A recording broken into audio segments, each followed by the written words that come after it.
Hello, welcome to our continuing devotional through the book of Philippians. We're currently in Philippians chapter 4, and we're going to be picking it up at verses 4 and hopefully through to verse 7, where the Apostle Paul is giving several instructions to the church at Philippi on how to handle the anxieties of life, differences of opinion and frictions in relationships, and things of that nature.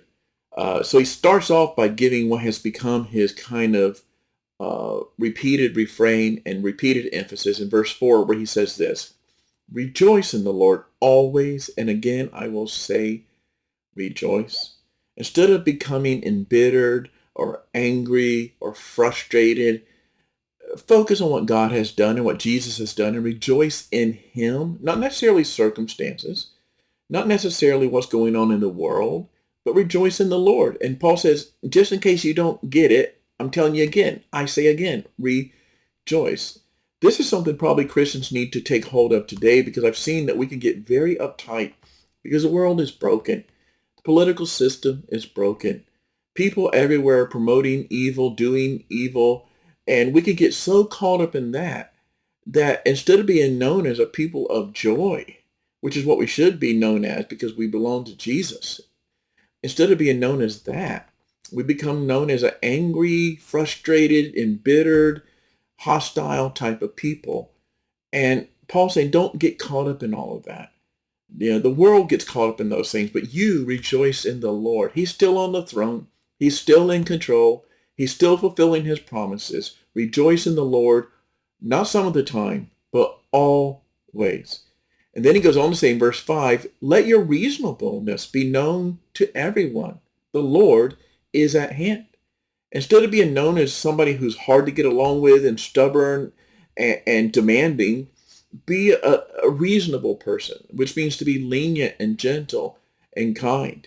As Christians, we should have a reputation as being those who are not difficult to deal with, that are ready to settle issues. Not that we're ever ready to compromise on spiritual truths, but let us be known as a people who are not just ridiculously stubborn, or demanding, but rather reasonable. Even when we have disagreements, we're saying, you know what, we can come to terms. We can settle this, instead of becoming the person that just is demanding and insisting on their own way.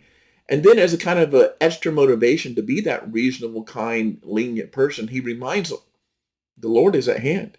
You're going to have to answer to God pretty quickly here, maybe quicker than you think. And because he's at hand, I would suggest you settle this now and you be reasonable now.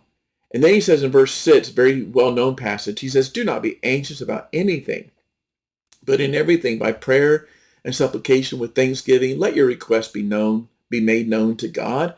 And the peace of God, which surpasses all understanding, will guard your hearts and your minds in Christ Jesus. There were a lot of things going on in Philippi they could be upset about. There was persecution from the outside. There was hostility. There was threats.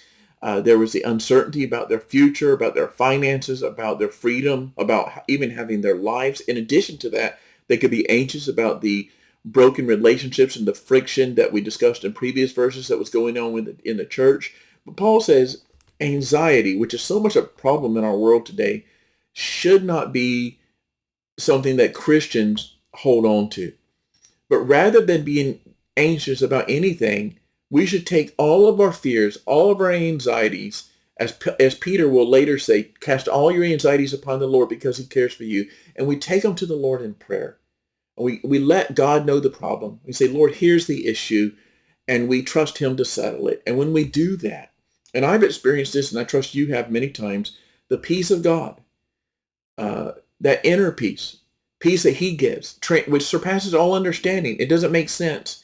We have a peace even when circumstances remain unchanged, because it's the peace of God which surpasses all understanding. And what it will do is guard our hearts and our minds in Christ Jesus, instead of becoming unsettled and uptight and agitated about all the strife and the troubles in this world. Instead of looking at Twitter and Facebook and the news and getting all worked up, we have the peace of God, which guards our hearts and our minds in Christ Jesus, because we know he's on the throne. He's in control, and it's his will that's going to ultimately be worked out. But we do that by taking all those anxieties and taking it to the Lord in prayer, which I trust you will do. Have a blessed day.